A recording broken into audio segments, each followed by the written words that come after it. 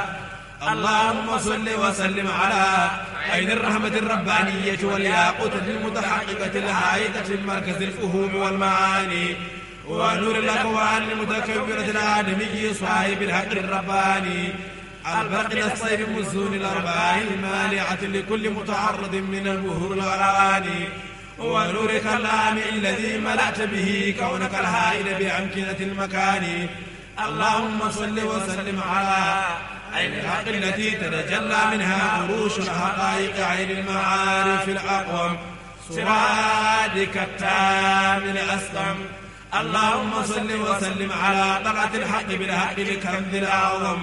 إفادتك منك إليك إهانة النور المدلسم صلى الله عليه وعلى آله صلاة تعرفنا بها إياه. اللهم صل وسلم على عين الرحمة الربانية والياقوتة المتحققة الهائدة في المركز الفهوم والمعاني ونور الأكوان المتكبرة العالمي صاحب الحق الرباني البرق الصيف المزون الأرباح المانعة لكل متعرض من البهور الأراني ونورك اللامع الذي ملأت به كونك الهائل بأمكنة المكان. اللهم صل وسلم على عين الحق التي تتجلى منها عروش الحقائق عين المعارف الأقوم سرادك التام الأسكم. اللهم صل وسلم على طلعة الحق بالحق الكنز الأعظم إفادتك منك إليك إهانة النور المدلسم صلى الله عليه وعلى آله صلاة تعرفنا بها إياه. اللهم صل وسلم على عين الرحمة الربانية والياقوتة المتحققة الهائدة في مركز الفهوم والمعاني ونور الأكوان المتكونة الآدمي صاحب الحق الرباني البرق الصيف مزون الأرباح المانعة لكل متعرض من البهور الأواني ونورك اللامع الذي ملأت به كونك الهائل بأمكنة المكان. اللهم صل وسلم على عين الحق التي تتجلى منها عروش الحقائق عين المعارف الأقوم سرادك التام الأسكم. اللهم صل وسلم على طلعة الحق بالحق الكنز الأعظم إفادتك منك إليك إهانة النور المدلسم صلى الله عليه وعلى آله صلاة تعرفنا بها إياه. اللهم صل وسلم على عين الرحمة الربانية والياقوتة المتحققة الهائدة في مركز الفهوم والمعاني ونور الأكوان المتكونة الآدمي صاحب الحق الرباني البرق الصيف مزون الأرباح المانعة لكل متعرض من البهور والأواني ونورك اللامع الذي ملأت به كونك الهائل بأمكنة المكان. اللهم صل وسلم على عين الحق التي تتجلى منها عروش الحقائق عين المعارف الأقوم سرادك التام الأسكم. اللهم صل وسلم على طلعة الحق بالحق الكنز الأعظم إفادتك منك إليك إهانة النور المدلسم صلى الله عليه وعلى آله صلاة تعرفنا بها إياه. اللهم صل وسلم على عين الرحمة الربانية والياقوتة المتحققة الهائدة المركز الفهوم والمعاني ونور الأكوان المتكونة الآدمي صاحب الحق الرباني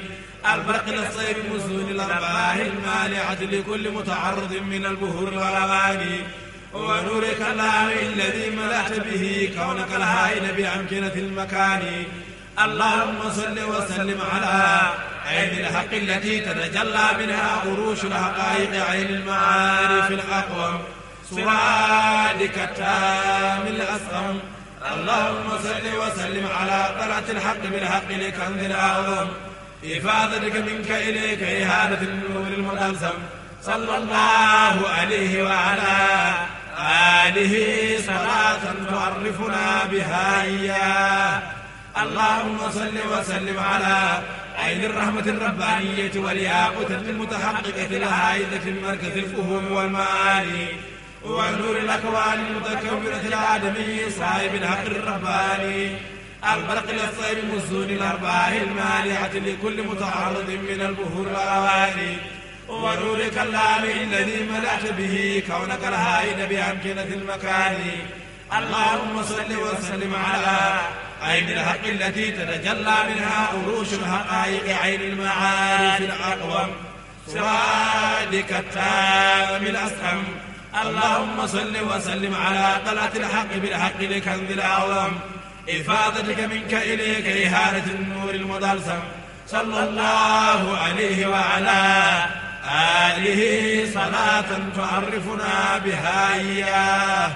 اللهم صل وسلم على عين الرحمة الربانية والياقوتة المتحققة الهائلة من مركز الفهوم والمعاني ونور الأكوان المتكونة العالمي صاحب الحق الرباني البرق الأصيب مزون الأرباح المانعة لكل متعرض من البهور والأواني ونورك اللامع الذي ملأت به كونك الهائل بأمكنة المكان اللهم صل وسلم على عين الحق التي تتجلى منها أروش الحقائق عين المعارف الأقوم سرادك التام الأسهم اللهم صل وسلم على طلعة الحق بالحق لكنز الأعظم إفادتك منك إليك إهانة النور المدلسم صلى الله عليه وعلى آله صلاة تعرفنا بها إياه اللهم صل وسلم على عين الرحمة الربانية والياقوتة المتحققة الهائلة من مركز الفهوم والمعاني ونور الأكوان المتكونة العالمي صاحب الحق الرباني البرق الأصيب مزون الأرباح المانعة لكل متعرض من البهور والأواني ونورك اللامع الذي ملأت به كونك الهائل بأمكنة المكان اللهم صل وسلم على عين الحق التي تتجلى منها أروش الحقائق عين المعارف الأقوم سرادك التام الأسهم اللهم صل وسلم على طلعة الحق بالحق لكنز الأعظم إفادتك منك إليك إهانة النور المدلسم صلى الله عليه وعلى آله صلاة تعرفنا بها إياه اللهم صل وسلم على عين الرحمة الربانية والياقوتة المتحققة الهائلة من مركز الفهوم والمعاني ونور الأكوان المتكونة العالمي صاحب الحق الرباني البرق الأصيب مزون الأرباح المانعة لكل متعرض من البهور والأواني ونورك اللامع الذي ملأت به كونك الهائل بأمكنة المكان اللهم صل وسلم على عين الحق التي تتجلى منها أروش الحقائق عين المعارف الأقوم سرادك التام الأسهم اللهم صل وسلم على طلعة الحق بالحق لكنز الأعظم إفادتك منك إليك إهانة النور المدلسم صلى الله عليه وعلى آله صلاة تعرفنا بها إياه إن الله وملائكته يصلون على النبي يا أيها الذين آمنوا صلوا عليه وسلموا تسليما صلى الله عليه وعلى آله وصحبه وسلم تسليما سبحان ربك رب العزة عما يصفون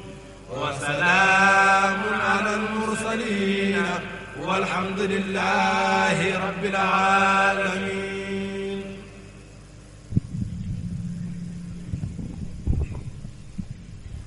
اللهم اجعل ثواب هذه التصلية الكريمة هدية للنبي محمد صلى الله عليه وسلم. هذه هدية بفضل الله منا إليك يا رسول الله. آمين تعالى وبركاته. وعليكم السلام ورحمة الله تعالى وبركاته. الحمد لله رب العالمين eɗen ganniyi heɗade goto e baruji ceerno men Seydi El Hadji Mouhammad ibn Saïd radiyallahu ta'ala anhu eɗen ɓeyditoro ɗum to diine men e to tijjaniya men e to alhaaliji meɗen fof. hono ceerno men ceerno ibnu Umar ceerno e yamirore ceerno o wi alhamdulillahi rabbil alamin alhamdulillahi rabbil alamin alhamdulillahi rabbil alamin suñu sëriñ ceerno ibnu Umar ceerno ci ndigalu ceerno nee na fas nañoo yéene dëkklu benn ci jotaayu ceerno cheikh alxaaju Muhammad ibnu Saïd radiyallahu taala anhu fas nañoo yéene tam tëbboo ci jotaay bi tëbboo ci suñu diine ak suñu tijjaaniya ak suñuy mbir yépp tinuɗen noon e deejde e heɗaade tinuɗen e deejde e heɗaade ɗum noon ko gila e tawaaɓe e batu heeɓe haa wonɓe to nokkuuji goɗɗi kamɓe fof yoɓe tinno ɓe mballa en e deejnude batu o haa haqqillaaji ɗi mbaawa suraade e ko gollete ko mbaawa naftoraade neena nañ góorgóorlu nag ci dal góorgóorlu ci dal waaye tam góorgóorlu ci dëkklu loolu nag ñi nekk ci biir jotaay bi fii ak ñi nekk ci biti jotaay bi yépp ñoo ci bokk yam nañ góorgóorlu ci dal góorgóorlu ci dëkklu ndax nit ñii di dëkklu seen xel ak seeni xol mën a teewlu mën a tënku ci li ñuy dëkklu ndax ñi mën a am njëriñ ak meññeef wi nga xam ne moo nekk ci barke jotaay bi nañ bàyyi xel ci loolu bu baax a baax en ñaagi Allah subhanahu wa ta'ala e njurumdeeru mum e moƴƴere mum e ɓural mum yo newnan en gollirde noon mbele eɗen dañira no ɓuri moƴƴirde neena ñu ngi ñaan yàlla nag tabaraka wa ta'ala ci yërmandeem moom yàlla ak ci mbaaxam moom yàlla ak ci ngëneelam moom yàlla yàlla nañu yàlla yombalal ndax ñi mën koo defee noonu bu boobaa ñi mën a am mbaax ak yiw wi nga xam ne moo nekk ci biir loolu ñi am ko ci anam wa nga xam ne moo gën a rafet moo gën a rëy moo gën a màgg bismillahi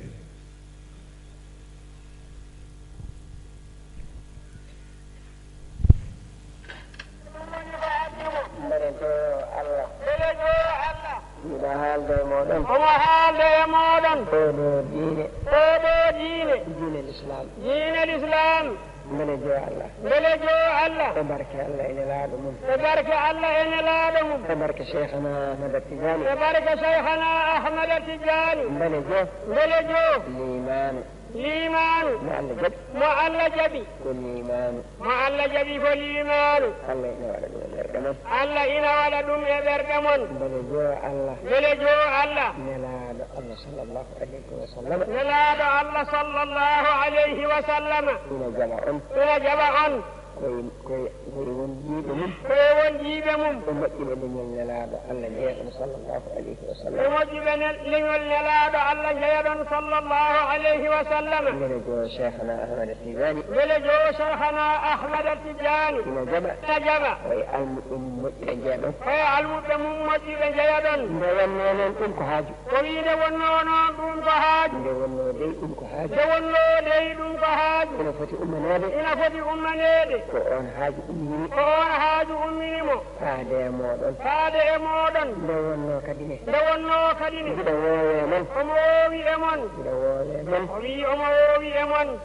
wonde oɗon mbawa ruttade e Allah oɗon mbawa ruttade e Allah oɗon mbawa heɗade Allah oɗon mbawa heɗade Allah nanon nangol yiɓɓe jaɓoɓe oɗon mbawa ruttade e Allah oɗon mbawa ruttade e Allah nanon nangol yiɓɓe jaɓoɓe nde wonno miɗa wayre e mon oyde wonno omo wayri e mon wawde fellidde waɗirde diine mum o yoowel Allah tan yoowel Allah tan miɗo wayre mon nde wonno omo wayri e mon ɗum so gonɗi e ɓernde goto mon sittanu mum ne wawi heddoyade hen sittanu mum ina wawi heddoyade hen tawa ɗum wonta firto nde wonno ko noon julɗo waata o wiide wonno ko noon julɗo waata nde yettoɗo Allah yiɗi ɗo ɗo nelaɗo Allah yiɗi ɗo eɗo Cheikhana Ahmada Tidiane yiɗi ɗo yiɗo yiya oɗon mba'a noon omo yiya omon oɗon mba'a noon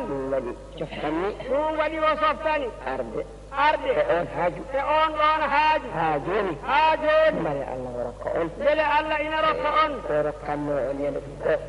rokkanno on ñande fof ko holi ɗum tinnade jom ina Allah to ɓernde mum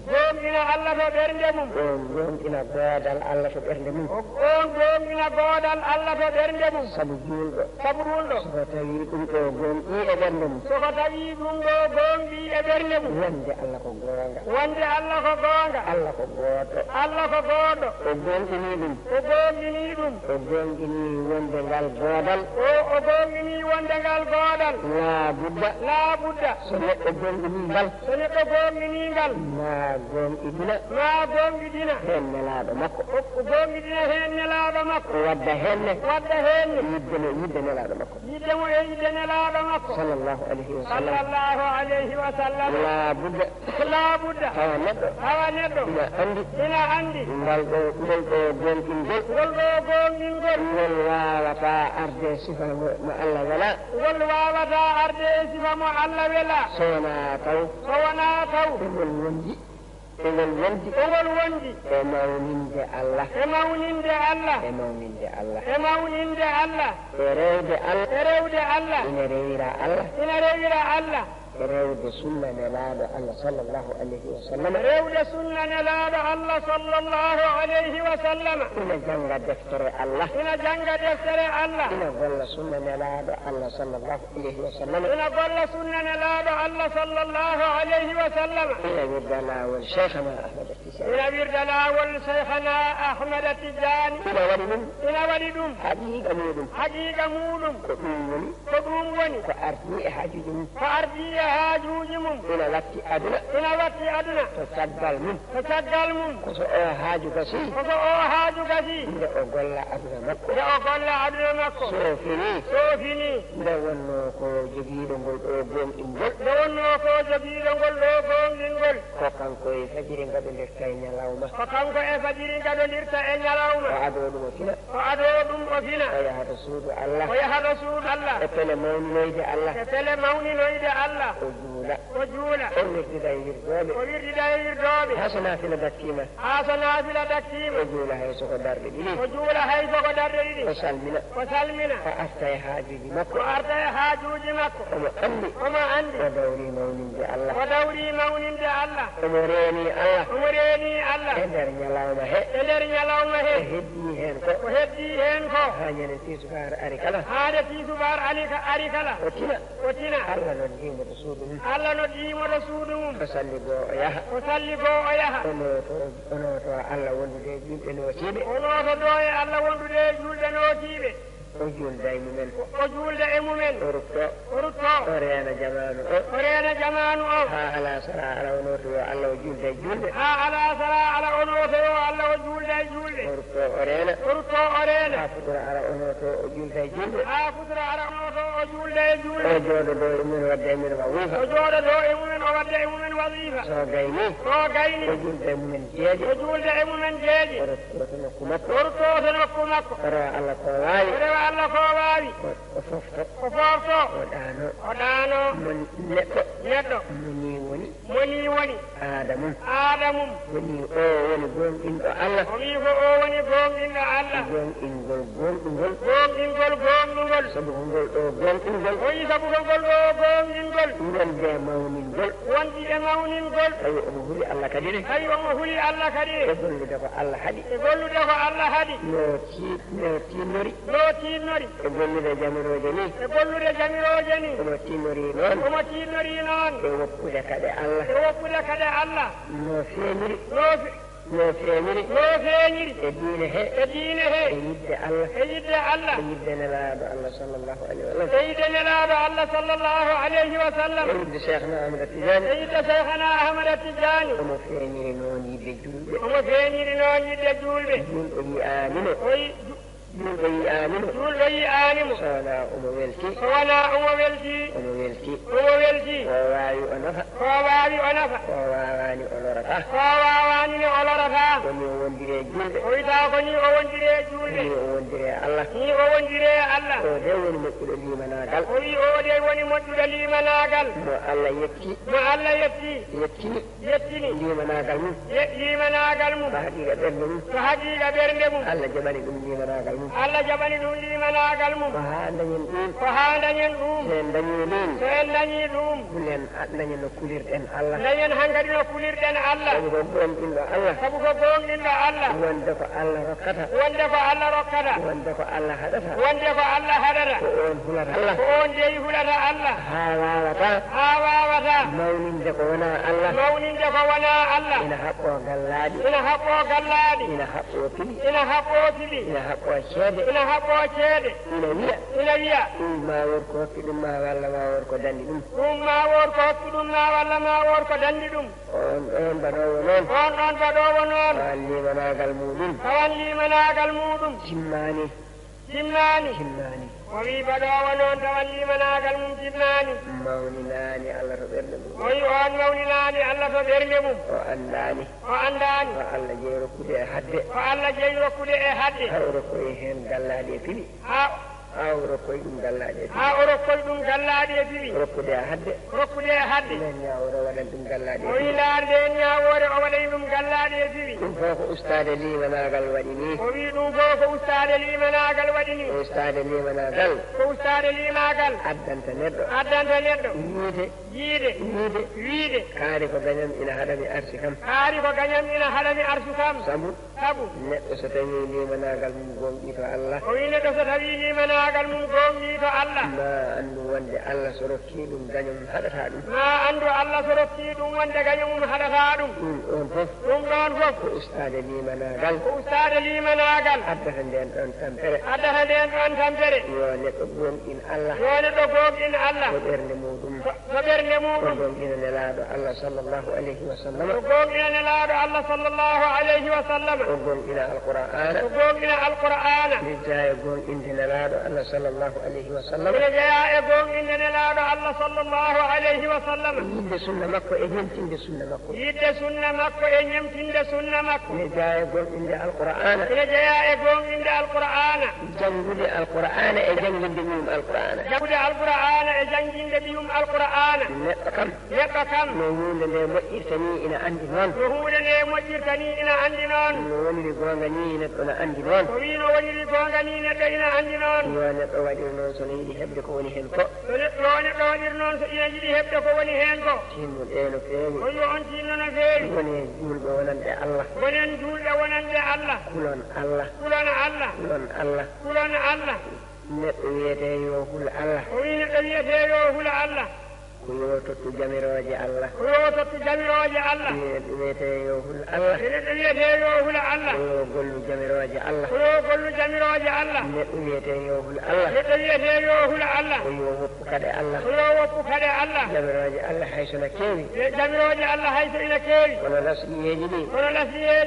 ko maana ko farilla l'islam o kono konngol ashhadu an la ilaha illa Allah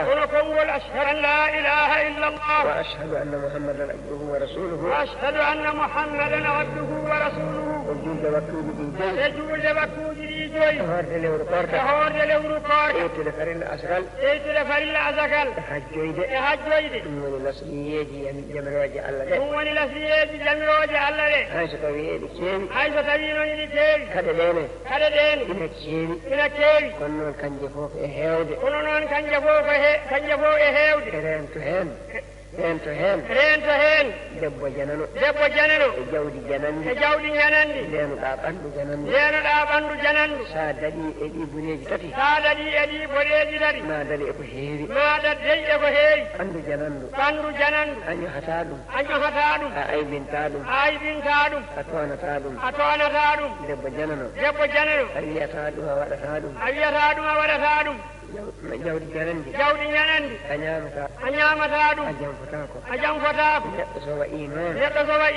ma dad bone kewɗo tati minen dañi bone so neɗɗo daɗi bone mumen ma dad kaɗe kewɗe neɗɗo noon so ina yiɗi sembinde e dadgol ɗeɗo geɗe wondinto ko hulɓe Allah julɓe hulɓe Allah ko ɓen gondintoɗa ndenda e maɓɓe haaju dewdon Allah mbajodiron jewtiɗon kaaldon coccodira e maɓɓe ɓen hulɓe Allah almuɓe mumen eɓe janngani fof taw tan ko hulɓe Allah dental hulɓe Allah takkodir e ɓen an e ɓen so tawi aɗa yiɗi hulde Allah so tawi a takkodi e welsiniɓe a nattat kisa hulde Allah mbayano ɓe mbayni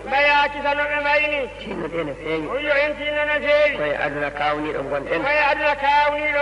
kono noon on nangi lawol cheikhna ahmada tijani on tinnima e rewde sunna nelaɗo Allah sallllahu alayhi wa sallam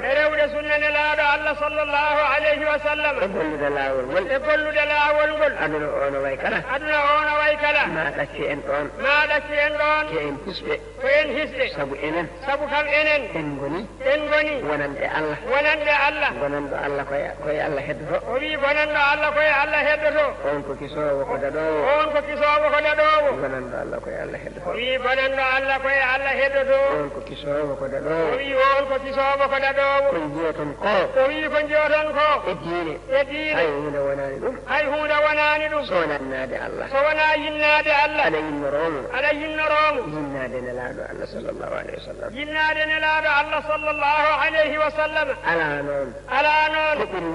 ko ɓuri wawde yinnade nelaɗo Allah sallllahu alayhi wa sallam o fotino jaggude lawol cheikhna ahmada tijani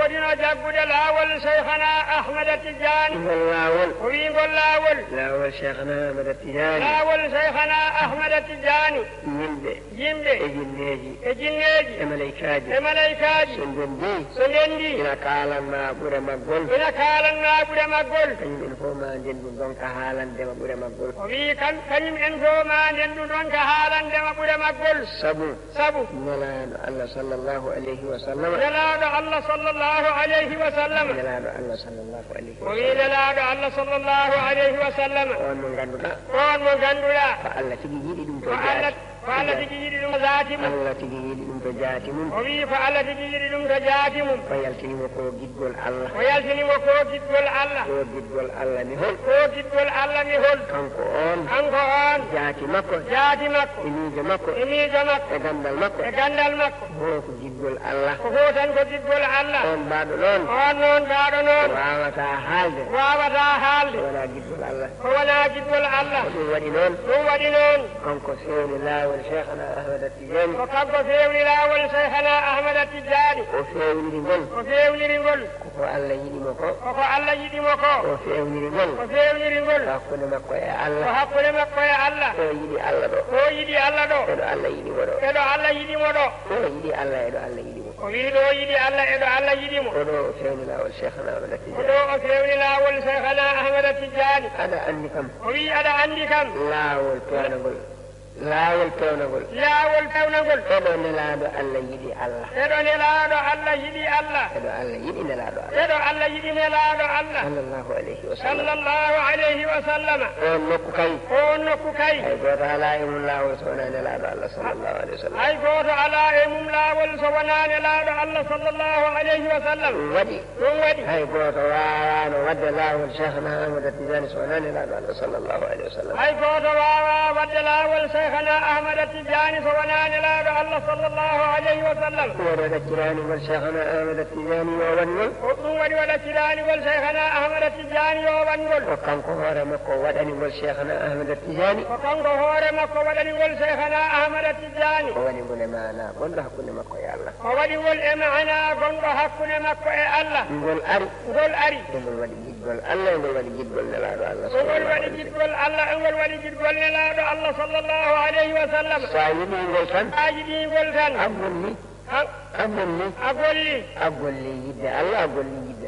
a golli yidde Allah a golli yidde nelaaɗo Allah sallallahu alayhi wa sallam aɗa golla yidde Allah e yidde nelaaɗo Allah Allah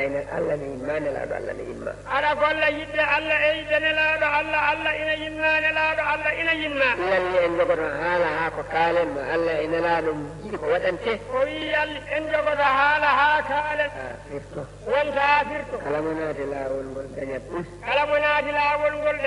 nde wonno ko ni wayi kala gonnoɗo e laawol he yo ɓeydu tinnaade mbele jo ina daña fandinde ko haala hen ko mo alano e maggol yo andu ko ɗum addimo kisa ko hanata e maggol ha tawa hay goto en heddaki tawa ala e nder maggol sabu naaɗo e maggol kala hisi yo Allah rokku en naatde e maggol e hisde ene ɗen yiɗi yidde nelaaɗo Allah ko laawol Cheikhna Ahmad Tidiane nangata o wi honeɗo ene yiɗi yidde nelaaɗo Allah ko laawol Cheikhna Ahmad Tidiane nangata sallallahu alayhi wa sallam so neɗɗo ene yiɗi foccade e sunna nelaaɗo Allah sallallahu alayhi wa sallam ko laawol Cheikhna Ahmad Tidiane nangata o wi so neɗɗo ene yiɗi foccade e sunna nelaaɗo Allah sallallahu alayhi wa sallam ko laawol Cheikhna Ahmad Tidiane nangata so neɗɗo ene yiɗi ɓernde muɗum wawa yiitude hadara Allah malde e andude ko wiyete Allah ko laawol Cheikhna Ahmad Tidiane nangata o wi so tawi neɗɗo ene yiɗi ɓernde muɗum yiitude laawol faade e hadara Allah malde e heɓde ko woni to hadara Allah ko laawol Cheikhna Ahmad Tidiane nangata neɗɗo so tawi ene yiɗi ɓernde muɗum yiita laawol faade hadara Allah ko laawol Cheikhna Ahmad Tidiane nangata o wi neɗɗo so ina yiɗi ɓernde mum yiita laawol faade e hadara Allah ko laawol Cheikhna Ahmad Tidiane nangata neɗɗo so tawi ina yiɗi jikkuuji muɗum goste jikkuuji nelaaɗo Allah sallallahu alayhi wa sallam ko laawol Cheikhna Ahmad Tidiane nangata o wi neɗɗo so tawi ina yiɗi jikkuuji muɗum goste jikkuuji nelaaɗo Allah sallallahu alayhi wa sallam ko laawol Cheikhna Ahmad Tidiane nangata neɗɗo so tawi ina yiɗi ɓernde muɗum nde wela belgol nannaɗo aljanna ha koko aduna ga woni ina felliti soko tawi ma yi ko kiso yo nangu lawol Cheikhna Ahmad Tidiane o wi neɗɗo so tawi ina yiɗi ɓernde muɗum nde wela belgol nannaɗo aljanna ta koko aduna ga woni so tawi ma yi ko kiso yo nangata ko lawol Cheikhna Ahmad Tidiane neɗɗo so neyi daña bandum en daña ɓe daña kamɓe fof ko eɓe keƴa e keññora hen muɓe jiɗi fof ko laawol Cheikhna Ahmad Tidiane nangata o wi so tawi neɓɓe ina yiɗi daña bandum en neɓe keññora hen moɓe jiɗi fof ko laawol Cheikhna Ahmad Tidiane nangata neɗɗo so tawi ina yiɗi newnane rewde sunna nelaaɗo Allah sallallahu alayhi wa sallam e o aduna firtiiɗo ko laawol Cheikhna Ahmad Tidiane nangata o wi neɗɗo so tawi ina yiɗi newnanede rewde sunna nelaaɗo Allah sallallahu alayhi wa sallam e oɗo aduna firtiiɗo ko laawol Cheikhna Ahmad Tidiane nangata neɗɗo so tawi ina yiɗi yaawde faamude sunna nelaaɗo Allah yaawa andude ko wiyete diine ko laawol Cheikhna Ahmad Tidiane nangata o wi neɗɗo so ina yiɗi yaawde faamude sunna nelaaɗo Allah yaawa faamude ko wiyete e diine ko laawol Cheikhna Ahmad Tidiane nangata nden noon o wi nden noon alana neɗɗo so wona tinnaade nanga laawol Cheikhna Ahmad Tidiane so nanngingol cinno e maggol o wi alana neɗɗo so wona nanngude laawol Cheikhna Ahmad Tidiane yaani so nanngingol tinno e maggol so tawi kisa boom aɗa jogori ɓernde nde ina jogii giɗgol aɗa jogori kisa ɓernde nde ina jogii giɗgol gila ga aduka Allah wattuma e waliyaaɓe Allah gila ga aduna ga Allah wattuma e waliyaaɓe Allah nemoroɗa andude Allah nemoroɗa andude nelaaɗo Allah sallllahu alayhi wa sallam o wi nemoroɗa andude Allah nemoroɗa andude nelaaɗo Allah sallllahu alayhi wa sallam nemoroɗa wasde hulde tawi hunde ko hulɓini tawa wonde Allah dandima kala ko hulɓinino gila e aduna ha ila ahara o wi nemoroɗa wasde hulde ko hulɓini so wona tawa Allah dandima gila e aduna ha ila ahara nemoroɗa an kadi wasde hulde ko hulɓini nde wonno tawata ko Allah dandima ko hulete gila e aduna ha ila ahara o wi nemoroɗa wasde hulde ko hulɓini nde wonno tawana Allah dandima ko hulɓini gila e aduna ha ila ahara sa si a joƴi boom a andat ko hulete lahara daɗi ɗum saka ko hulete e aduna o wi sa heesi a joƴi boom a andat ko hulete lahara daɗi saka ko hulete e aduna ɗum noon so tawi ko noon yo neɗɗo nanngu laawol cheikhana ahmada tijani o wi ɗum noon so tawi ko noon yo neɗɗo nanngu laawol hana ahmada tijani ko ɗum addimi e moɗon o wi ko ɗum addimo e moɗon ko haaji ɗon ko haajo jon oɗon goɗɗi gaay oɗon goɗɗi gaay kono dental ngal wonti gootal hankadi o wi kono dental ngal wonti gootal hankadi dendaangal ko wiyete fuutanki o wi dendaangal ko wiyete fuutanki tuggude bakkel tuggude bakkel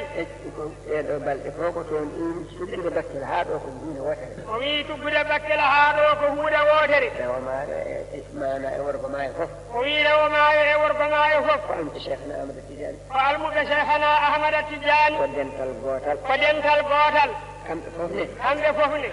hannde hakkillaji maɓɓe gonani so wona wontude gootum o wi hakkillaji maɓɓe gonani so wona wontude gootum e tinnade e woppude aadaji e bidaji e rewde sunna nelaaɗo e moƴƴinde laawol cheikhna ahmada tijani oɗon goni ga woɗɗo moɗon no mbaɗi galleji oɗon woni ga woɗɓe e moɗon ina mbaɗi ga galleji tinnude goppe aadaji fuuta wota ƴette aadaji gayi o wi tiiɗoɗe goppe aadaji fuuta hoto ƴette aadaji gayi golle sunna nelaaɗo Allah sallllahu alayhi wa sallam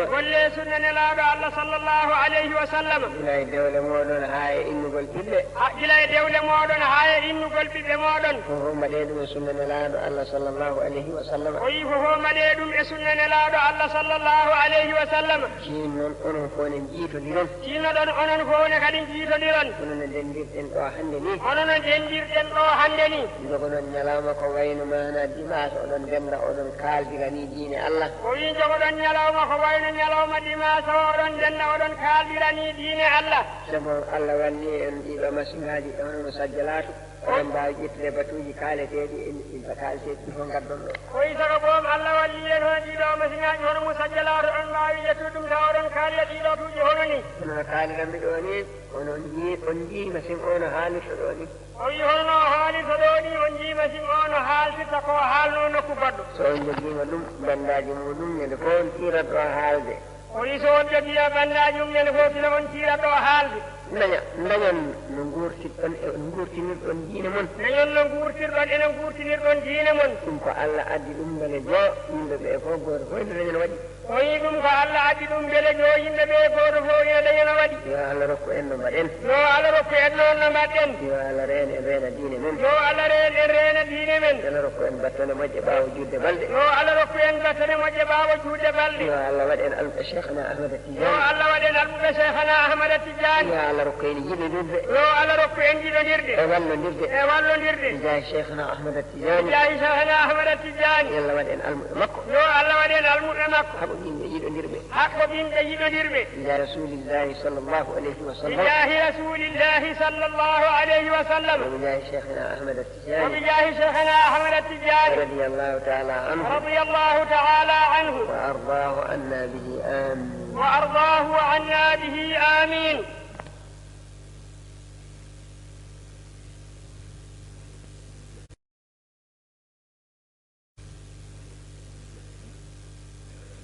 الحمد لله رب العالمين الحمد لله رب العالمين الحمد لله رب العالمين إنجتي الله سبحانه وتعالى بدن إن ديرو مجرى o rewni ɗum e ceerno men e seeremɓe makko ridwanullahi taala alayhim mbawɗen naftorade to diine men to sunniyankagal men to tijjaniya men e to almudagal men e to dendagal alhaaliji meɗen eɗen jetta Allah subhanahu wa ta'ala baɗanɗo en nden moƴƴere oɗinti maaro sewnum ko ketanke o harammo o ceerno ibn Umar ɗumenati alhamdulillahi rabbil alamin alhamdulillahi rabbil alamin alhamdulillahi rabbil alamin ɗumenati oɗa Allah tiga ayagani tunka hoorenga angana hayi hakenga labi gani tunka hoorenga ayaga do dema na ke mogonya odangani oga katunu odinanga oga famu oga katunu modi gadi ambenu ko neran ko nei kundigamu oga ni tenkati hakileya kundigamu inanya odangan noro ya kebe ga kinyina sondo munga oga katunu odina ke oga trendini oga fahamu kenduna aramura ke ngallama digamu kubenu ga koninu kundu anai sehoku ona kati muku oga ni muku ona kati fahamunu oga ni fahamu ona kati ragana oga ni raga ona kati golintiya alhamdulillahi rabbil alamin baruji ɗi fof kanji fof ko ɗi moƴƴi kanji fof ko ɗi ɓeydoji kanji fof ko ɗi nafooji kanji fof ko noon ɗi cifori kono oɗone kadi mo keɗiɗen hande o omo rendini fofof o fuɗɗori ko e limanagal cellungal o rewi e laawol cheikhna ahmada tidiani e laawol cheikhna ahmada tidiani radiallahu taala anhu e sunnanelaaɗo allah sallllahu taala alayhi wa sallama o joofniri ɗum e duwawu nde allah waɗata en almuɓe cheikhna ahmada tidiani radiallahu taala anhu ɗo fuɗɗori ɗo e ɗo rewi e ɗemgal makko ɗo haa ɗo joofniri ɗo fofof koko ɓeydata juulɗo koko ɓeydata sunniyanke koko ɓeydata tijjaniyanke koko wallata almuuɗo eno almudagal muɗum tabitiri eno moƴƴiri eno feewiri koko wallata juulɗo no wontiri e juulɓe e sifa ɓurɗo moƴƴude e fewde alhamdulillahi rabbil alamin ati hari bi diga mbanno ko ani diga munga anni sagandi ko iga aritini mogoɓe iga konno mogoɓe a xoteñani a ketan kamanga digamuku daga mogonga aɗo alahala mogonga anna kun cagandi keɓe gane fahamiyenga digame ke nogondi anna kata fahamuno ati oɗa allah tiga allah ɓe gara ke mogo ña oɗanganu kundu aɗo ke mogoɓe modi nga ñagana o kaccagundini kaccagunde ɓe gani kenga anayi anga katunu anga dinan pamunu anga katunu anta intiyani ake fahamunu awa kendi kuna wana durogoto seho ko benu ga kotini kun seho kuna ogani iraga oni mugu wana gollitiya wono hadamaremme alla kendi tunka honnan shirenyai akenga gan hora mura andangani awanya na andangani an kana durogoto ellondi kebe agara muranga ani anna katu an durogoto ellondini anna nagani siten dabari anna golleke anna dabari oga bandanuku oge teren kana moben awa modin kempa minni kiyai maganta ko neti ga me ken wandi anay ko tanuna kite kana tawo kana gadina ngala halan ko imi ada khati jani ganga o hana ken ko imi aga na ken dabari makenga rodema ko kiti ga me nukundu agyo saga nu dangani na to ko oge teren kana awanya anda ngana kapa magaya anu nya dengan jide ye dinan karanga ara ala halan cukaranga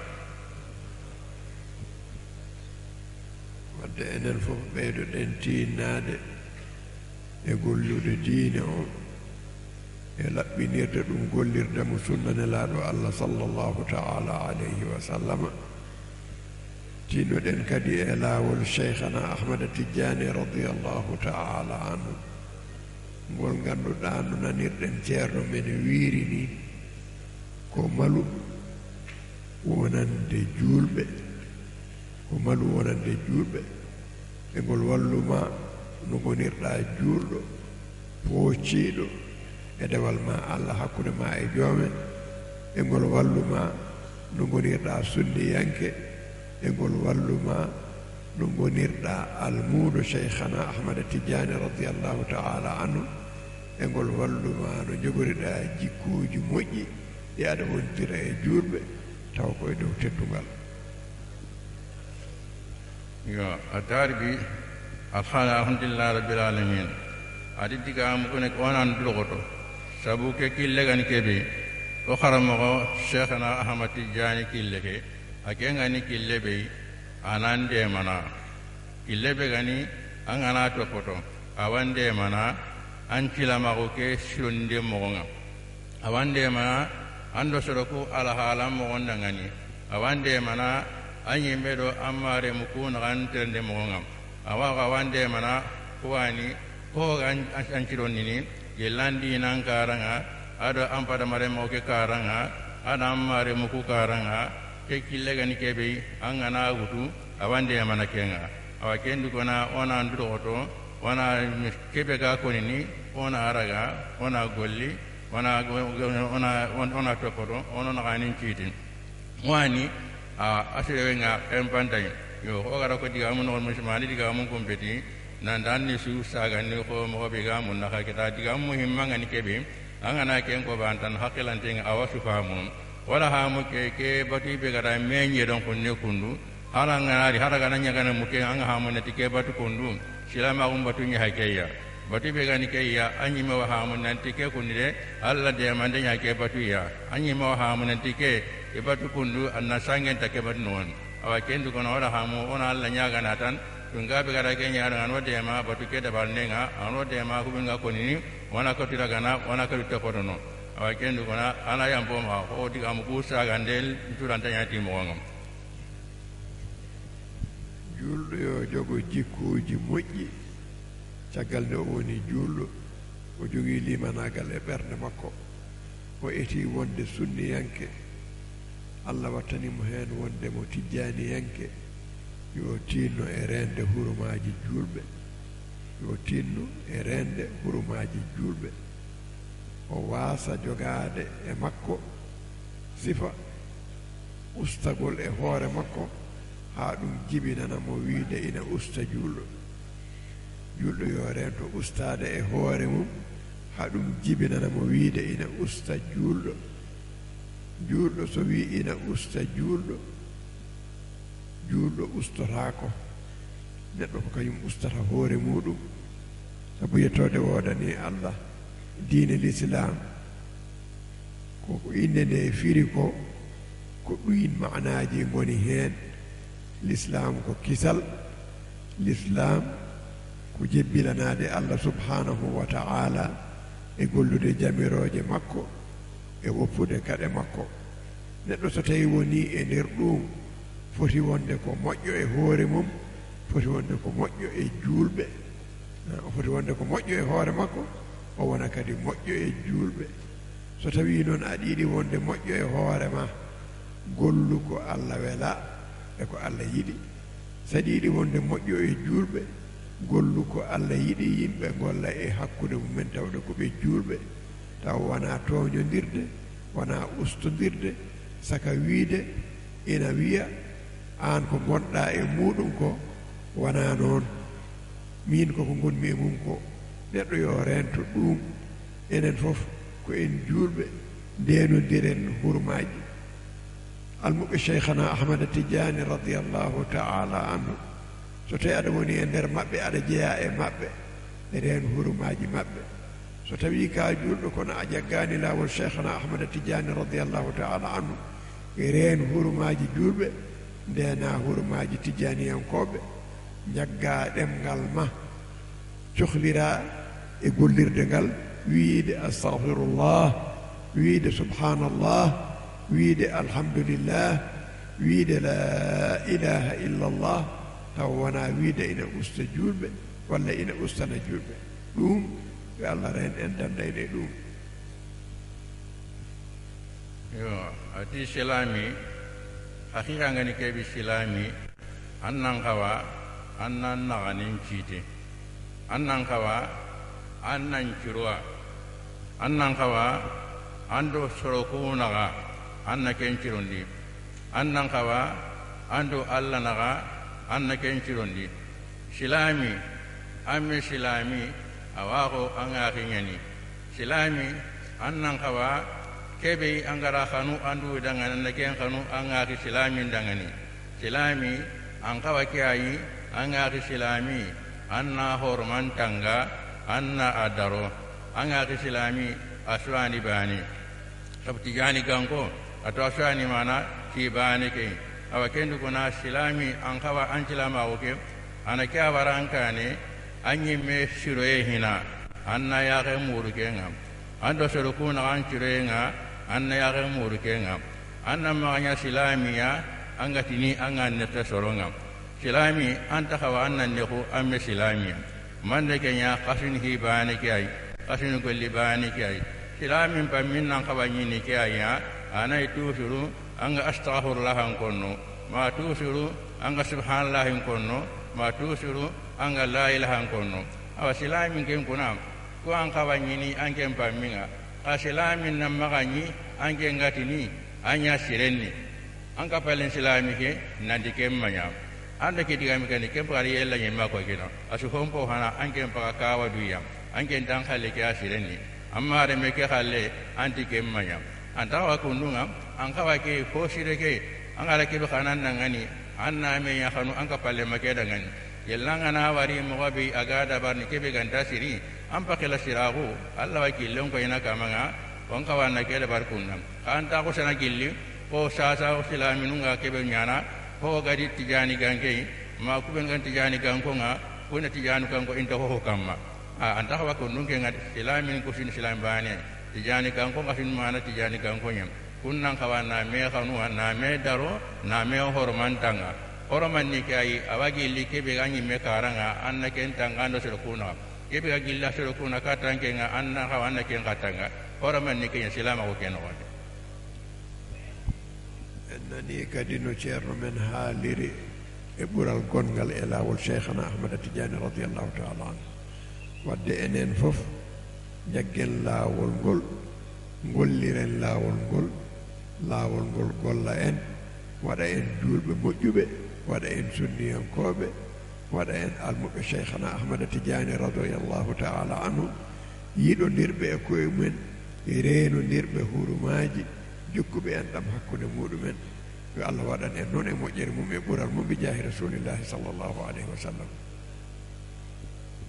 yo o digam ko harbi tan ko ngara komo ɓey o digam ko getange ana yam po ma o kana kutindeña no ko ɓey ya wa yam pay mu no hama ken a harbi aga ile digam ko atallan koto ni adi silamin ni ke ay harbi anna dogoto anda amme na ga silamin ko anna dogoto ke anna to poro ko modi ngara ko e digami ke di mo ɓey teti jani ganga wori ke ayi nanka manga anan cirondi natu angana sirondi su anan cironi niya awa ko ni diga men gondi yemme nanta ngara wari tijani ganke ngama sirosu anna kawa hamunwa nanti awa ma tijani ke sirondi agana tijani ke sirondi su ke na la halan cironi niya ken du kona ke ngal hala ke sirondi ni ke apa tijani ke na nyamar hi sirem baane ko tiyam aken tan nyamar ni hibe gan mani hibe dengam aken du kona ngara kem pamu bandan anga golli tay anga daraga anga sehetai manke ndo soro ngara me hamu manga do soro ngan paken kinia anai antan de sere ya anta sere khan anta sere ko kona dum ko alhamdulillahi rabbil alamin ceerno habri en joni wonde eden daña kodo gardido leydi ndi hande ko kodo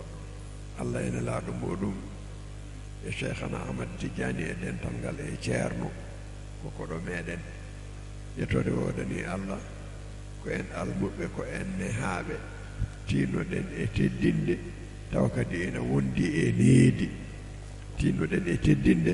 tawa kadi ina wondi e needi tawa ala dille ala luukaali ala sifa goɗɗo tawa ko sifa almudagal laamgal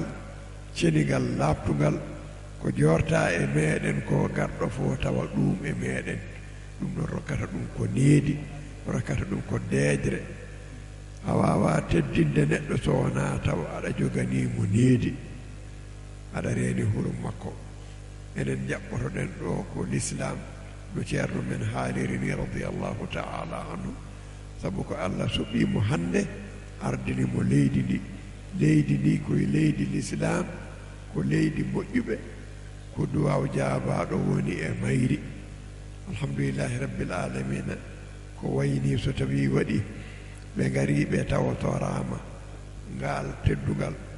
ko teddugal ngal allah waɗani ɓe dutti ɗum l'islam sabu arde ɓe e ɗiɗo nokkuji ko ruttude teddugal l'islam ngal allah rokkiri ɓe sababu muɗum teddugal ɓe keeɓi ngal ɗum ɗon noon enen fof ɓeydoɗen wattude hen haqqille tinnoɗen e needi ndi tinnoɗen e needi ndi tinnoɗen e needi ndi so tawi koɗo ari enen eɗen gandi ko teddinirten koɗo teddinirten ɗum ko jaɓɓade ɗum teddina ɗum wona e innude allah subhanahu wa taala gonen e kurusaji meɗen alhamdulillahi rabbil alamina ko ɗum woni ko jiɗɗen siftinede beɗa eɗen ɓeydo wattude hen haqqille eɗen ñaagui allah subhanahu wa taala yo arde eɓe ceerno men e seerenɓe makko jobdi moƴƴiri nde o handini ɓe to makko bi jahi rasulillahi sallllahu taala alayhi wa sallam barke Cheikhna Ahmad Tidiane radiallahu taala anhu barke ceerno men e seerenɓe muɗum allahumma salli ala seydina muhammadin wa sallim yo kengana girno keta aga yille mo ko hoore ke hinya konno ke nyagani persida keriyenga e jamane ke kananke nanti awarni wa kube ga jamane kananke kenganari an kawanta wona kenge mundi gemundi mo sire kenyara ndanyana manna nyati mare nyai ado jiku ado daronde muke ga har katanga muke ge aho sire niya anna gemundi mobe angan kawa anna gemundi anna daro mobe angan kawa anna daro a keshu la silin ni kai agati ni kebe da misale kama agati nedi ke ni ko mare kai ya anayi akamanun ganari kanta nyana mankanye ya ado kharuye ya ko jamanu kutunga nyana mobe ya persidanga na irini nanya kharunda batenga ani oku dentalim mo pedikenga o dentalike mo ni kai aga na irini kata hay ana ganye mogodi mogobe misale kama ay mega hamutigi nandi aha kai silama go mogo nya hakuma gairon kunniya aken non kona on kawa ona ge mundi kenyem hagara jaman to daro nya ro kenni dingira ke nedi ke karake hagara ke nya kotino wona du goto wona ge mundi wamma nya mankanya wona tenku andari on ka anga kibinga konni kenna konni kengana gerno keta ada do won chagala ken kamma nandi iwa alla nyagana modinga alla ganda tuga don posirenga tuga de kebe alla gatu nandi inan kawa ina tuga tiken tuga de yam modinga alla ganda anga nieke timmani dentalin kamma atu kungani kwani ngani sennenga kengani angidi allah subhanahu wa taala awakendu kona kengani gana timme silaminun kamma ko waganti jani gankenye asu hajunga sino kenno ngani ko gara ko mo beketa gara diga mbe ngu kutondo ho ga wa holle ke mo kum keta ona diga am ko saga ndukunu ananya yam pano ma ari bidara mare ka ko tonni nandi mana persida kendari wona ge modi temgenga ado marenga waduana mana ti kay jama ke be gara men kunu armon ko hormanda ngani alla ganda o yumputum armo ke be ko ma ayron kunne yam alla ganda o yumputum na yanya wudo sahaya في قرآن كهرمان دعاني الشيخنا أحمد تجاني هرمان دعاني رضي الله تعالى عنه اللهم صل على سيدنا محمد وسلم تجاني هرمان دعاني رضي الله تعالى عنه اللهم صل على سيدنا محمد وسلم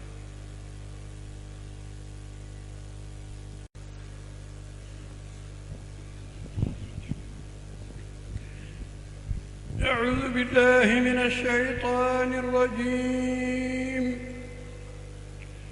بسم الله الرحمن الرحيم. يسبح لله ما في السماوات وما في الأرض الملك القدوس العزيز الحكيم.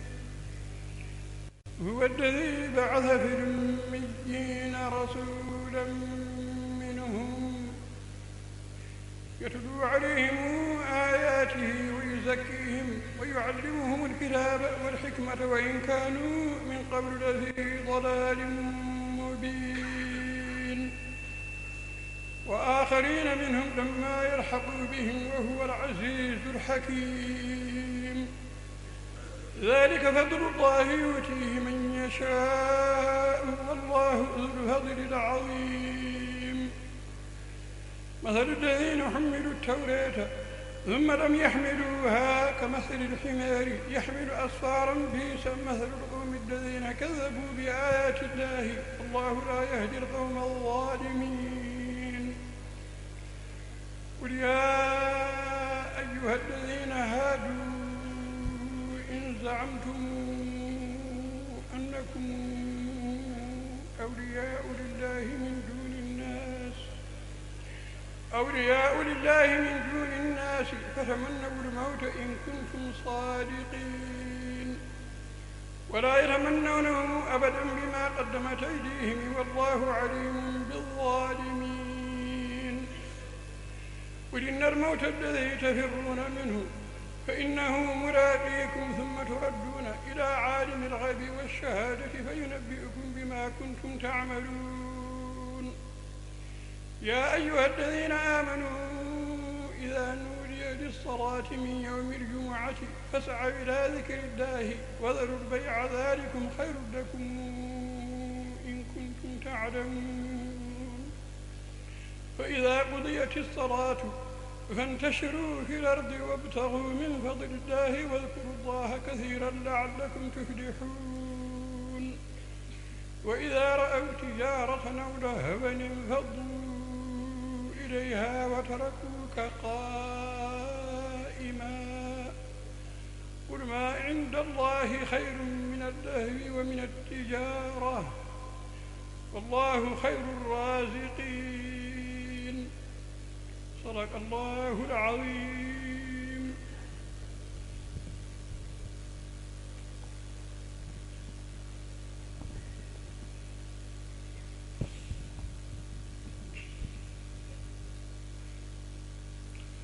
أعوذ بالله من الشيطان الرجيم. الله يصطفي من الملائكة رسلا ومن الناس إن الله سميع بصير. يعلم ما بين أيديهم وما خلفهم وإلى الله ترجع الأمور. يا أيها الذين آمنوا اركعوا واسجدوا واعبدوا ربكم وافعلوا الخير لعلكم تفلحون. وجاهدوا في الله حق جهاده هو اجتباكم وما جعل عليكم في الدين من حرج ملة أبيكم إبراهيم هو سماكم المسلمين من قبل وفي هذا ليكون الرسول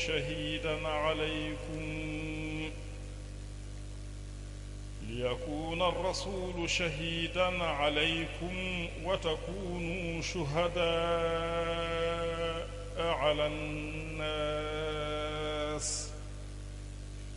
فأقيموا الصلاة وآتوا الزكاة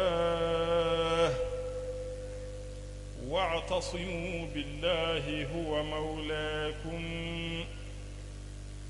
فنعم المولى ونعم النصير. بسم الله الرحمن الرحيم. قد أفلح المؤمنون الذين هم في صلاتهم خاشعون والذين هم عن اللغو معرضون والذين هم للزكاة فاعلون والذين هم لفروجهم حافظون إلا على أزواجهم أو ما ملكت أيمانهم فإنهم غير ملومين. فمن ابتغى وراء ذلك فأولئك هم العادون والذين هم لأماناتهم وعهدهم راعون والذين هم على صلواتهم يحافظون أولئك هم الوارثون الذين يرثون الفردوس هم فيها خالدون. صدق الله العظيم. شرطها شرط أحمد سنبا.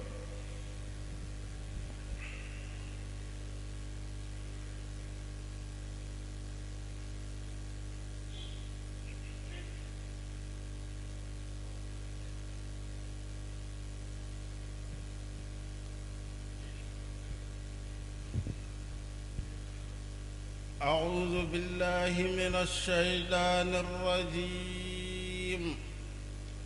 يا أيها الذين آمنوا إن تطيعوا فريقا من الذين أوتوا الكتاب يردوكم بعد إيمانكم كافرين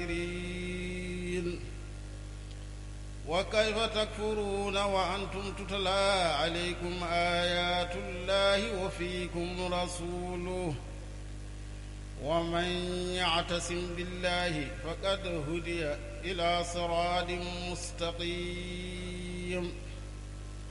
يا أيها الذين آمنوا اتقوا الله حق تقاته ولا تموتن إلا وأنتم مسلمون واعتصموا بحبل الله جميعا ولا تفرقوا واذكروا نعمة الله عليكم إذ كنتم أعداء فألف بين قلوبكم فأصبحتم بنعمته إخوانا وكنتم على شفا حفرة من النار فأنقذكم منها كذلك يبين الله لكم آياته لعلكم تهتدون. ولتكن منكم أمة يدعون إلى الخير ويأمرون بالمعروف وينهون عن المنكر وأولئك هم المفلحون. ولا تكونوا كالذين تفرقوا واختلفوا من بعد ما جاءهم البينات وأولئك لهم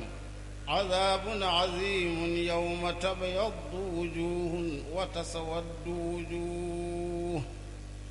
فأما الذين سودت وجوههم أكفرتم بعد إيمانكم فذوقوا العذاب بما كنتم تكفرون. وأما الذين ابيضت وجوههم ففي رحمة الله هم فيها خالدون. تلك آيات الله نتلوها عليك بالحق وما الله يريد ظلما للعالمين ولله ما في السماوات وما في الأرض وإلى الله ترجع الأمور صدق الله العظيم. شيخنا عبد الحميد، شيخنا أحمد مصطفى.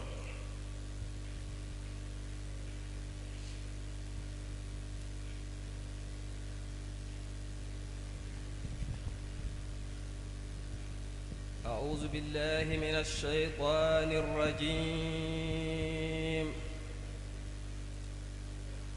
والذين كفروا وكذبوا بآياتنا أولئك أصحاب النير هم فيها خالدون. يا بني إسرائيل اذكروا نعمتي التي أنعمت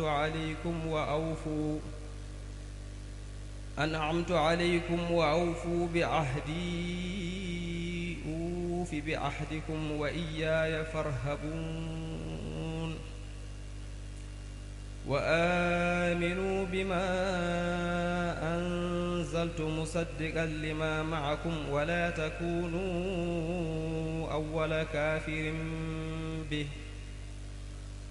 ولا تشتروا بآياتي ثمنا قليلا وإياي فاتقون. ولا تلبسوا الحق بالباطل وتكتموا الحق وأنتم تعلمون.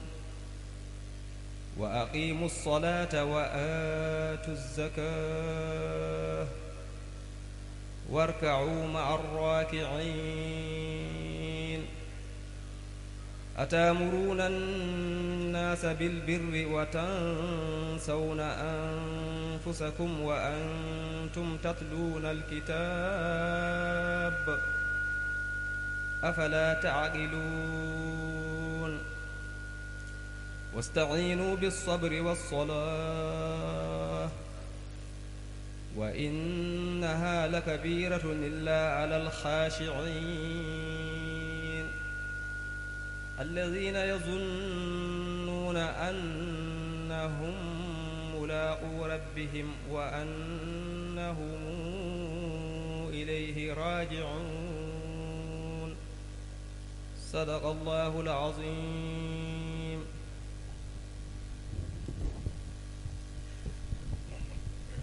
onon jaggoɓe wirduɓe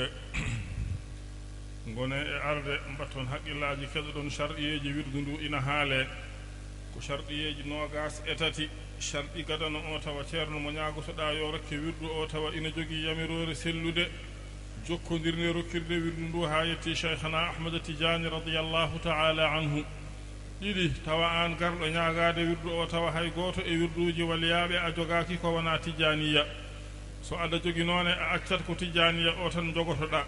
tati a juurota ko waliyumo wona tijaniyanke. guurɗo heen noon e mayɗo heen juurotoɗa ko nulaaɓe e annabaɓe e sahabaɓe e tijaniyankoɓe. nayi waktuji ɗi joyɓade ka gorko a renodirat ɗi to dental so wona taw ko gantu haɗi kala ko allah yamiri golla ko allah haɗi goppa. joyi a yiɗat cheikhana ahmada tijani radiallahu taala anhu ko ɓuri ko neɗɗo ina yiɗa nene mum e ba mum e dendagal ko yiɗete ko wona allah e nelaɗo muɗum. ceerno ne kadi lomtiɗo cheikh tidiani rokkuma wirdu o ne ko noon jiɗirtamo. jeegom a hoolota ko hoɗo allah woni hoolade hoɗo allah ko mbiya a jaggi wirdu ndu tan a nani ko haala e wirdu ndu e moƴƴere tan jaha mbaɗa ɗum hoolare aɗa golla ko beleɗa ko allah yiɗa ɗum a waɗata noon. sa jaggi wirdu ndu a ɓeydoto hulde allah golla jamiroje allah goppa kadi allah. jeeɗiɗi a yennata cheikh tidiani a añatamo. jeetati sa jaggi wirdu ndu a duumoto heen ha mayde tawi a accata. jeenayi a fiɓat e ɓernde ma gonɗina dendagal moƴƴere nde nanɗa haale e wirdu he fiɓa ɗum ko goonga. ina jeeya noon seeɗa kaalaɗo e ɓuura wirdu ndu nelaɗo allah sallllahu alayhi wa sallam o wi omo defi kala neɗɗo jagguɗo wirdu ndu an tew ɓandu ma ndu harminadde jeyge ma a naata aljanna ko alda e hasbede e lebtede. ɗum noon ko an jagguɗo wirdu o e nene ma bamma e ɓiɓɓe ma e rewɓe ma isiraɓe maɗa rokkuɓe ma rewɓe eɓe dokkuɗa rewɓe fofof kamɓe limaɓe ɗon ɓe fofof ɓayda tan koɓe julɓe eɓe gonɗini Allah ɓe jaddani Cheikh Tidiane ɓe gañanimo hayso ɓe nangani lawol ngol kamɓe fof ɓe naati e nder defare nelaɗo Allah he sallllahu alayhi wa sallam ɓe naata aljanna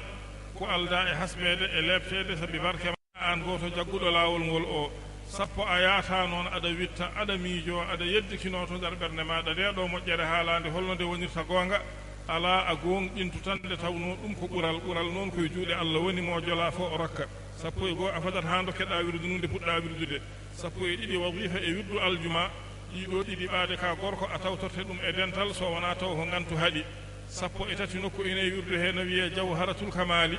ɗum a jangata ɗum so wona aɗa timmini laaɓal ndiyam woni timminde laaɓal ndiyam noon ko taw ɓandu ma ina laaɓi comci ma ina laaɓi nokku ɗo jooɗiɗa ɗo no laaɓi aɗa wondi e sallige ɗeɗo laaɓe nayi so ɗe ndendi e ma aɗa wawi janngude jawharatul kamali sa ŋakkirama hen noon hay soko laaɓal gotal ko jabenoga salatul fatihi ɗum lomtinta e nokku jawharatul kamali sappo e nayyi a cikkodirta a taƴodirta a añata a añanta hay goto e julɓe tengti noon musidɓe maɗa tijjaniyankoɓe sappo e joyi a hoɗa wirdu ndu woni hoynude wirdu ndu ko ɗacca ha waktu o yawta nde puɗɗoɗa wirdude tawi a ala gantu kaɗɗomo wirdude sappo e jeegom a yahata aɗa rokka wirdu ndu tawa an a yamiraka ya rokkir jeeɗiɗi a teddintu kormina mawnina dendagal tijjaniyanke tengti noon seeranɓe hohoɓe mawɓe lawol ngol sappo e jeetati saɗa wirda ɓanduma e comcima fof tawi ina laaɓi sappo e jeenayyi nokkuɗo jooɗiɗa aɗa wirda ɗo kadi tawana laaɓi noga so aɗa wirda a jooɗoto kuccita funnague so wona tawi noon koye dental gonɗa ɗum koye jeece ɓe birdita ɓe kuccitta walla tawa koye ɗanngal gonɗa aɗa ummi e nokku aɗa fayi e nokku ɗum so tawi a fayi e wirdude tiinde maɗa de kala ɗo nde hucciti fof ko ɗon kuccitta ɗum ne sa jolɗo walla sa baɗɗi walla sa jaarowo koyɗe nogas e goo so aɗa wirda a ndeeƴa tuggude nde puɗɗiɗa wirdude ha ne jofnuɗa hay goto a haaldata so tawi ne won garɗo yiɗi haaldude e ma ne a jaabota komo so wona tawa noon yiɗi haaldude e ma nene ma walla bamma walla ceerno ma dokkuɗomo wirdu o ɓeɗo tato ɗe kala e maɓɓe jogiiɓe e ma haaju e nder ko wirdata ko ina yiɗi haaldude e ma aɗa ɗo wawi nangude yaɓere ɗo jaareteɗa ɗo keɗoɗamo omo haala aɗa jaabomo ha so gayni jokka ɗum hay hunde bonnata e wirdu he so tawine ko debbo wirdanno joom galle ko ina watta e tato haalaɓe ɗo ɓe gonanayo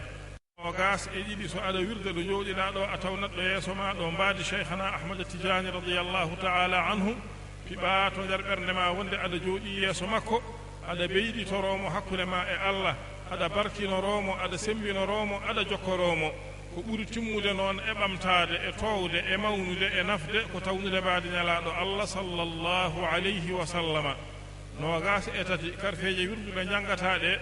so tawi ka almudo janguɗo aɗa andi ko karfeje ɗe pirata so aɗa wirda a jangat karfeje ɗe taw ɓernde ma nde ina tawni firo karfeje ɗe sa anda ko karfeje ɗe pirata noon saɗa wirda a jangata ha laaɓa ñuumoɗa ha noppi ma ɗi nanta ko ɗemgal ma ngal jangata ko beele haqqille ma o e ɓernde ma nde e an fof ina wawa yoyitade renda suro e ko gollata ko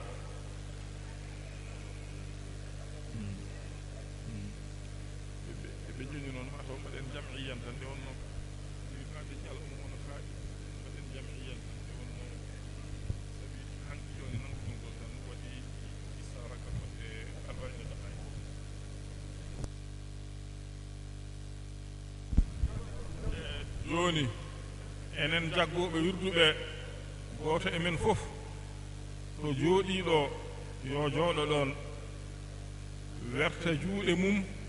anniyo ina jagga laawol cheikhana ahmada tidiani radiallahu taala anhu so tawino kadi wonmo joom suudu mum nelno no yiɗi nanganede walla wonmo banum debbo nelno ina yiɗi nanganede wirdu walla wonmo ɓiyum won jiɗɗo nangande ɓiyum debbo onne kadi yo anniyoro heen goto fof tan yo jooɗo ɗo jooɗiɗo ɓaade enen fof en nandi sarɗiyeji ɗi goto fof anniyo ina jagga laawol Cheikh Tidiane radiallahu taala anhu nelanoɗo o kadi anniyo ina nangana nelɗo ɗum o tawa goto fof ina jooɗiɗo jooɗiɗo ganniyo ɗe oɗon nanga laawol cheikhana ahmada tidiani radiallahu taala anhu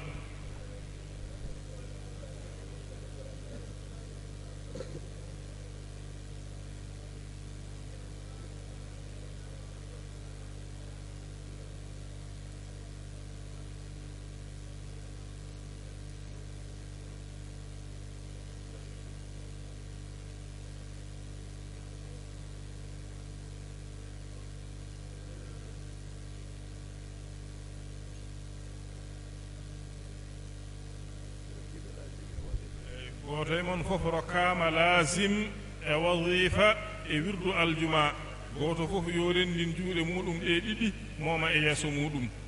goto fof yo rendin juuɗe muɗum ɗi ɗiɗi moma e yeeso mum rokkama lazim e wadifa e wirdu aljuma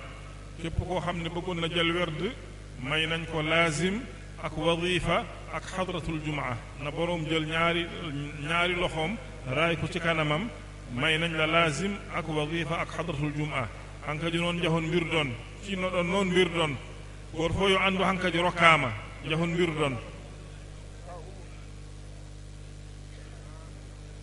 goto mon fof rokkama lazim e wadifa e wirdu aljuma hankadi jahon mbirdoyon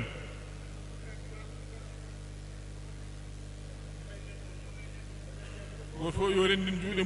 juuɗe muɗum ɗe ɗiɗi moma e yeeso mum rokkama lazim e wadifa e wirdu aljuma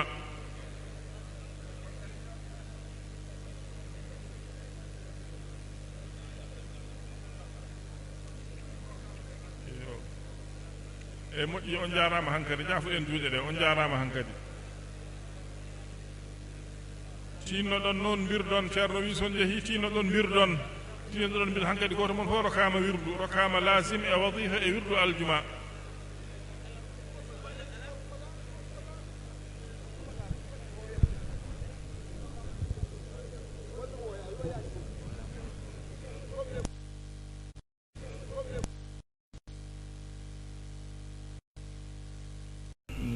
Cerno nee na ñi yokk ñoo leeral rek liñ fi doon li ñu mujjee wax fii ci wax bi nee na fàttali nañ ne incha allahu taala son excellence président de la république monsieur Bassirou Diomaye Diakhar Faye fas na fee yéene ñëw tey incha allahu taala fii la fas yéene jullee tisbaar nee na ñun nag mbooloo mi alhamdulilahi rabbil aalamiina dañoo yar te dañoo tàggat yar ñu tàggat ñu ci yar ak teggin kon nag gan bii ñëw nañ ko teral li gën a rëy nag ak li gën a màgg ci teraanga bi moo di yar ku nekk ci ñun am comportement boo xam ne dafa ànd ak yar ànd ak teggin ku nekk luñ la digal nga tënku ci fekk du ànd ak ay coow du ànd ak ay wax du ànd ak ay yëngatu nañ bàyyi xel ci loolu bu baax a baax dafa fekkonte ne réew mi réewu lislaam la Sénégal réewu lislaam la yàlla moo teralee loolu Sénégal su yàlla defee ñi nga xam ne ñoom la yàlla dénk réew mi xew-xewu lislaam bu mel nii am ñoom tam ñiy delloo lislaam teraangaam ñëw ñoom ci seen bopp fekke jotaay bi loolu teral lislaam la kon nag suñu ñëwee lu ñu leen defal ci teraanga ak lu ñu leen defal ci comportement bu baax ak bu rafet loolu teral lislaam la waaye tam teral réew mi la kon nag nañ bàyyi xel ci loolu bu baax a baax a baax a baax a baax Ceerno mi ngi ñuy soññ di ñu dénku ci loolu bu baax a baax a baax nañu ñëw bu boobaa tam nañu ànd ak dal nañu ànd ak yar nañu ànd ak teggin du am coow du am xuloo du am wax ju bari du am yëngu-yëngu bu bari ñu bàyyi xel ci loolu bu baax a baax ñu ñaan yàlla nag yàlla dañu ko yàlla yombalal yàlla nañu ci yàlla dimbali suñu defee noonu dinañ am ngërëmu yàlla ak yonent bi sallallahu alayhi wa sallam am ngërëmu cheikhana ahmad tijaani radiallahu taala anhu te itam ñi am ngërëmu ceerno ak ñaanam ñu ngi ñaan yàlla nag yàlla nañu yàlla dimbali ci loolu yàlla nañu ko yàlla yombalal te yàlla nañu ci yàlla wottu te yàlla nañu ci yàlla aar allahumma salli ala sayyidina muhammadin wa sallim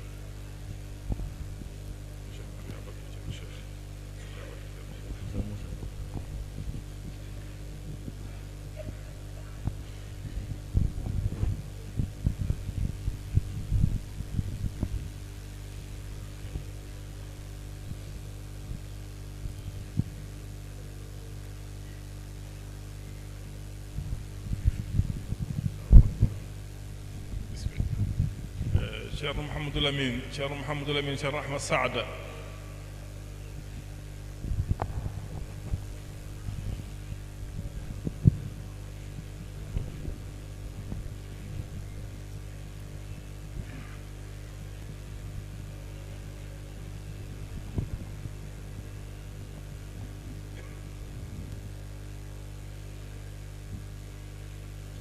على ثواب هذه التصلية الكريمة هدية للنبي محمد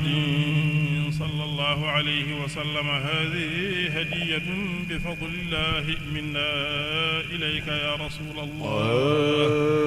آمين. جزا الله عنا سيدنا ونبينا وحبيبنا وشفيعنا ومولانا محمدا صلى الله عليه وسلم خيرا ما هو أهله. جزا الله عنا شيخنا ووسيلتنا إلى ربنا سيدنا أبا العباس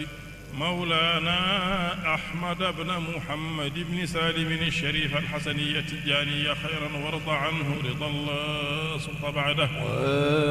جزا الله عنا شيخنا ووسيلتنا إلى ربنا سيدنا محمدا الغالي الشريف الحسني التجاني خيرا وارض عنه رضا الله سلط بعده. جزا الله عنا شيخنا ووسيلتنا إلى ربنا سيدنا الحاج عمر بن سعيد التجاني خيرا وارض عنه رضا الله سبحانه بعده. جزا الله عنا شيخنا ووسيلتنا إلى ربنا سيدنا الفقيه الفاهم يرى التجاني خيرا وارض عنه رضا الله سبحانه بعده. جزا الله عنا شيخنا ووسيلتنا إلى ربنا سيدنا الحاج مالك بن عثمان التجاني خيرا وارض عنه رضا الله سقط بعده. جزا الله عنا شيخنا ووسيلتنا إلى ربنا سيدنا الحاج أحمد بن أحمد التجاني خيرا وارض عنه رضا الله سقط بعده.